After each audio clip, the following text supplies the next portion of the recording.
Shalom, selamat pagi saudara. Damai sejahtera bagi kita sekalian. Salam sejahtera bagi setiap kita yang menanti-nantikan Tuhan. Jadilah kuat, jadilah tenang, supaya kamu dapat berdoa, sebab kesudahan segala sesuatu sudah dekat. Nantikanlah Tuhan, ya nantikanlah Tuhan. Mari Bapak Ibu Saudara, sebelum kita merenungkan firman Tuhan, mari kita berdoa, kita satu dalam doa. Bapa kekal Raja Damai, di dalam nama Tuhan Yesus Kristus, kami bersyukur buat hari ini. Kami percaya Roh Tuhan ada pada kami. Oleh sebab Engkau mengasihi, mengurapi kami rindu menanti-nantikan Tuhan di dalam kebenaran firman-Mu. Kami mau firman-Mu menjadi kekuatan dan penuntun dalam langkah hidup kami. Demi nama Yesus Tuhan, kami bersyukur, kami sambut firman-Mu. Haleluya. Amin. Saudaraku yang diberkati oleh Tuhan Yesus Kristus, pagi hari ini kita akan merenungkan firman Tuhan dengan tema hidup sebagai hamba Allah yang tak bercela. Di dalam 2 Korintus 7 ayat 1 firman Tuhan berkata, "Sebab itu, hai saudara-saudaraku yang kekasih, karena kita mempunyai janji-janji itu, marilah kita menyucikan diri kita dari semua pencemaran jasmani dan rohani, dan dengan demikian menyempurnakan kekudusan kita dalam takut akan Allah." Menyucikan diri dari pencemaran jasmani dan rohani. Saudara, kalau kita satu hari tidak mandi, rasanya sudah gerah. Apalagi kalau 2 hari, apalagi kalau sudah 1 minggu. Kebersihan itu adalah bagian dari iman. Nah, kalau saudara tercemar, itu secara jasmani saja saudara nggak tahan.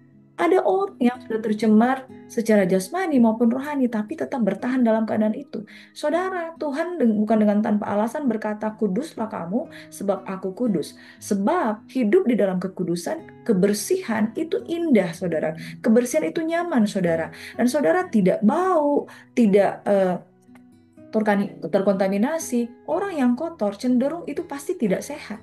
Nah, saudara, makanya kekudusan itu bagian dari panggilan kita sebagai hambanya Tuhan. Hidup dengan tak bercela itulah menjaga kekudusan.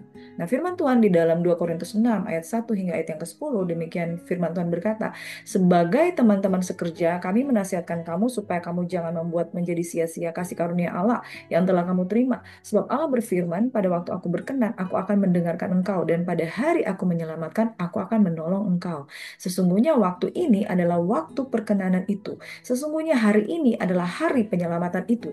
Dalam hal apapun kami tidak memberi sebab orang tersandung supaya pelayanan kami jangan sampai dicela. Sebaliknya dalam segala hal kami menunjukkan bahwa kami adalah pelayan Allah, yaitu dalam menahan dengan penuh kesabaran, dalam penderitaan, kesesakan dan kesukaran, dalam menanggung dera, dalam penjara dan kerusuhan, dalam berjerih payah, dalam berjaga-jaga dan berpuasa, dalam kemurnian hati, pengetahuan, kesabaran, dan kemurahan hati, dalam Roh Kudus dan kasih yang tidak munafik. Saudara, jangan membuat sia-sia kasih karunia Allah. Kita baik sebagai pemberita firman maupun kita sebagai orang yang menerima firman, pada waktu Tuhan berkenan, Tuhan sudah mendengarkan. Pada waktu Tuhan menyelamatkan, Tuhan sudah menolong. Pada hari perkenanan itu, pada hari penyelamatan itu, saudara, jangan membuat Tuhan tersandung, jangan membuat orang lain tersandung, dan jangan sampai kita tidak menjaga hidup kita sehingga orang lain melihat ini nggak ada Kristus dalam dia. Itu sebabnya sebagai hamba Tuhan ada hal yang harus kita kuasai dengan sabar. Penderitaan, kesesakan, kesukaran, menanggung dera dalam penjara itu dihadapi oleh Rasul Paulus.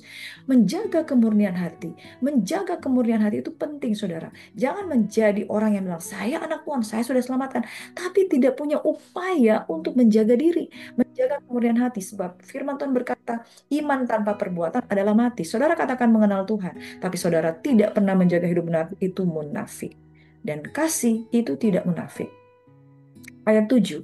Dalam pemberitaan kebenaran dan kekuasaan Allah dengan menggunakan senjata-senjata keadilan untuk menyerang ataupun untuk membela, ketika dihormati dan ketika dihina, ketika diumpat dan ketika dipuji, ketika dianggap sebagai penipu namun dipercayai, sebagai orang yang tidak dikenal namun terkenal, sebagai orang yang nyaris mati dan sungguh kami hidup sebagai orang yang dihajar namun tidak mati, sebagai orang berduka cita namun senantiasa berduka cita, sebagai orang miskin namun memperkaya banyak orang, sebagai orang yang tak bermilik sekalipun kami memiliki segala sesuatu. Saudara, ya, dikatakan bahwa keselamatan itu adalah anugerah cuma-cuma, tetapi bukan berarti saudara itu menjadi orang yang malas, saudara itu yang menjadi orang yang bodoh, yang menyia-nyiakan kasih karunia Allah. Harus ada upaya, saudara.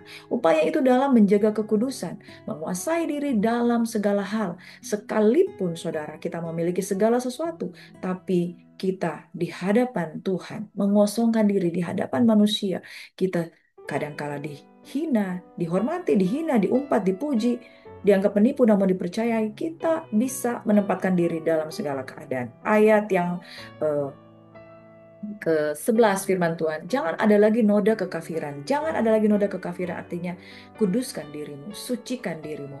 Saudara, mungkin kamu punya masa lalu, kamu punya background, tapi sesudah kamu menerima roh yang kudus itu, roh yang suci itu, maka kita tidak lagi menjadi orang-orang yang menyembah berhala, orang-orang okultisme, orang-orang penjina, orang-orang cabul, orang-orang pencuri, pemburit. Saudara, di dalam firman Tuhan katakan, jangan ada lagi noda kekafiran, kuduskanlah dirimu, sebab aku kudus adanya. Hai orang-orang Korintus, kami telah berbicara terus terang kepada kamu. Hati kami terbuka lebar-lebar bagi kamu. Dan bagi kamu ada tempat yang luas dalam hati kami, tetapi bagi kami hanya tersedia tempat yang sempit dalam hati kamu. Maka sekarang supaya timbal balik aku berkata seperti kepada anak-anakku, bukalah hati kamu selebar-lebarnya.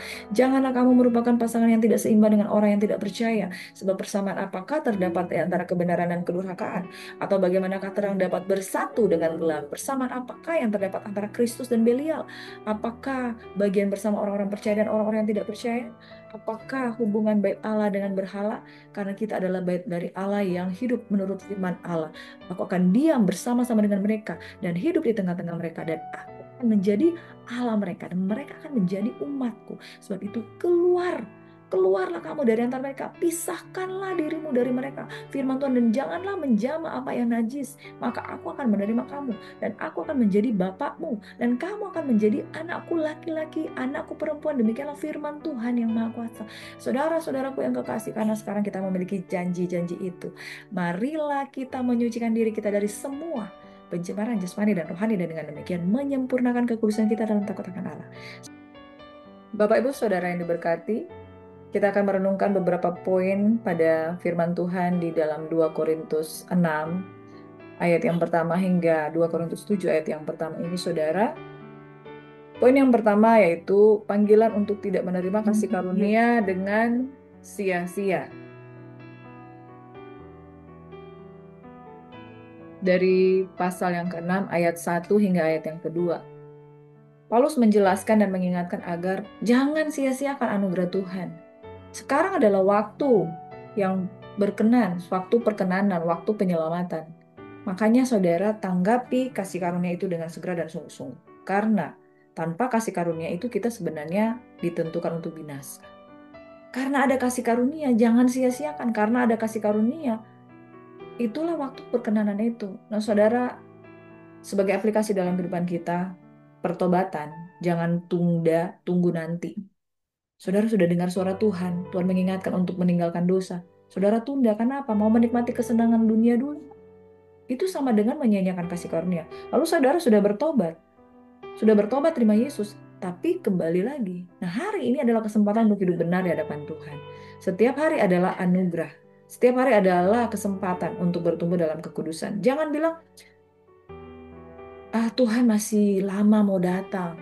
Ya, mau hidup kudus tapi tunggulah, nikmati dulu. Saudara, penundaan adalah bentuk ketidaktaatan. Mari jangan sia-siakan kasih karunia Tuhan.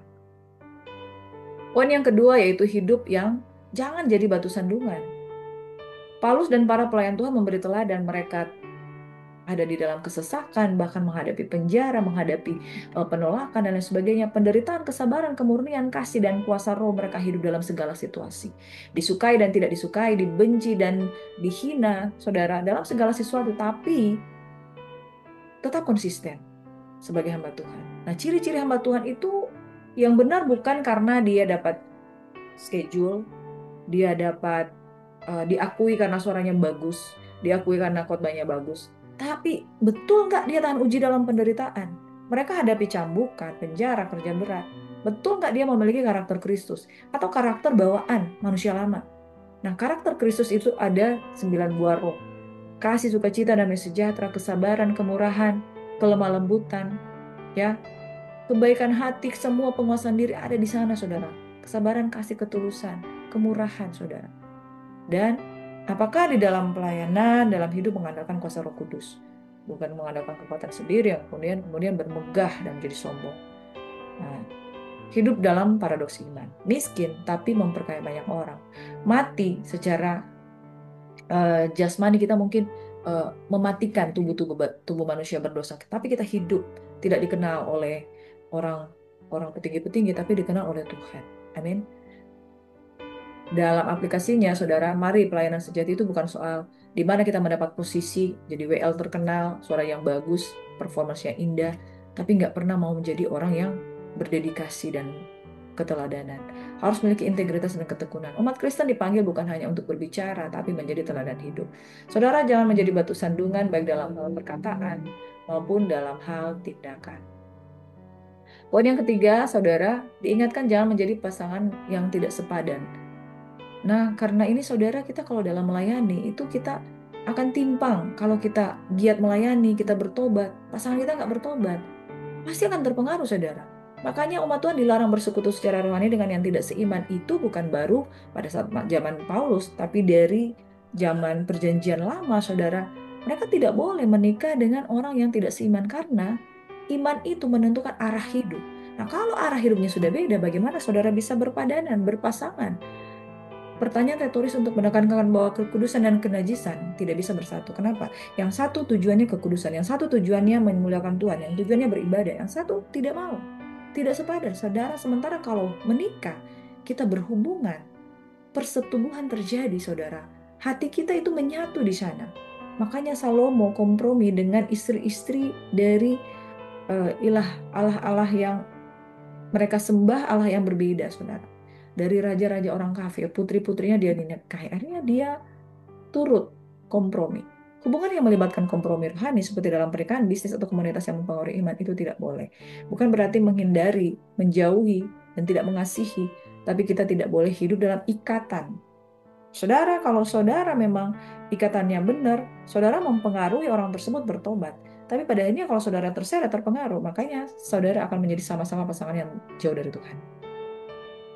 Mari evaluasi semua hubungan yang beresiko, ya, yang masih pacaran, beruntung saudara belum menikah, pikirkan baik-baik. Berdiri sebagai terang di dunia, jangan kehilangan terang itu, saudara. Amin. Poin yang keempat, saudara, janji dan tanggung jawab kekudusan. Ayat ini adalah kesimpulan dari seluruh perikop karena kita telah menerima janji Tuhan, kita sudah menerima anugerah Tuhan, Dia akan menjadi Bapa dan tinggal dalam kita, maka tanggung jawab kita adalah hidup benar, hidup kudus.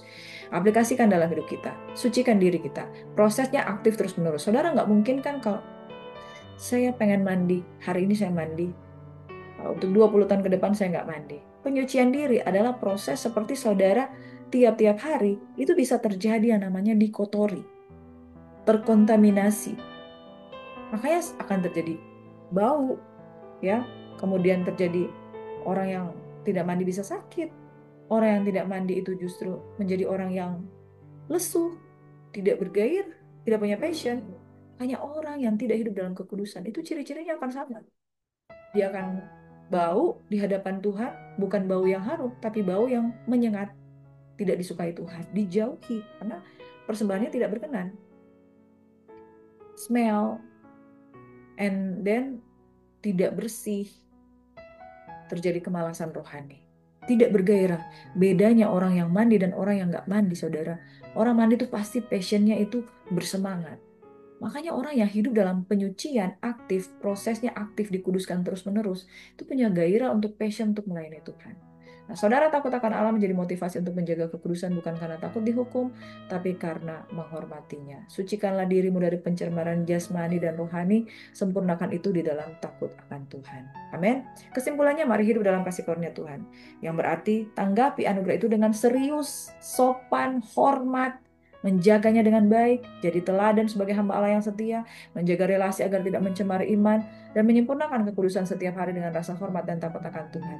Saudara, motivasi kita untuk mengikuti Tuhan itu dimurnikan tiap hari. Jangan pandang enteng dengan Tuhan. Jangan sesat.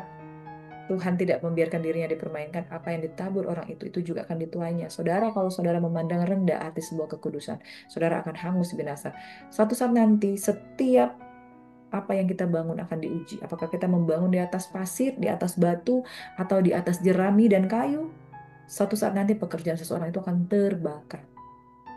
Saudara doakan seperti ini. Tuhan, ajar kami untuk hidup setia di hadapan-Mu. Biar kami menjadi hamba yang tidak bercela, tidak menjadi sandungan, hidup dalam kekudusan dan takut. Ada amin? Mari kita berdoa. Haleluya. Bapa di surga, di dalam nama Yesus, sempurnakan kekudusan kami dalam takut akan Tuhan. Jangan kami menyia-nyiakan dan tidak menghormati kekudusan-Mu. Dan biarlah roh kami bernyala-nyala dalam melayani Tuhan. Sucikan kami dari segala pencemaran jasmani dan rohani. Dan biarlah semangat kami adalah untuk hidup memberi diri sebagai hambanya Tuhan. Diberkatilah keluar masuk kami, diberkatilah usaha pekerjaan kami, diberkatilah pelayanan kami. Janganlah Tuhan, Engkau mendapati hamba-hambamu, anak-anakmu, jemaat Tuhan, memiliki pasangan yang tidak seimbang. Kalau mereka sudah terlanjur, biarlah mereka memenangkan jiwa mereka. Sedapat-dapatnya mereka hidup berpadanan dengan Injil. Dan takut akan Tuhan akan memenangkan pasangan mereka. Dalam nama Yesus, pemberitaan Injil terjadi tanpa halangan. Oleh karena mereka menjadi pasangan yang saling menolong, saling membantu, saling menguatkan. Diberkatilah kami Tuhan, yang tidak menyia-nyiakan anugerah dan perbuatanmu yang ajaib ada dalam kami. Dikuduskanlah namamu, dalam nama Yesus Tuhan kami berdoa mengucap syukur. Kami sambut berkat-Mu demi nama Yesus. Haleluya. Tuhan kiranya memberkati dan melindungi engkau. Tuhan menyinari engkau dengan wajah-Nya, memberikan engkau kasih karunia. Tuhan menghadapkan wajah-Nya kepada, memberikan engkau damai sejahtera. Engkau diberkati, apa saja yang engkau perbuat Tuhan berhasil beruntung dalam nama Yesus. Amin. Kekasih Tuhan, selamat beraktivitas. Jangan sia-siakan anugerah Tuhan. Hidup dalam hormat dan takut akan Tuhan. Amin. God bless you.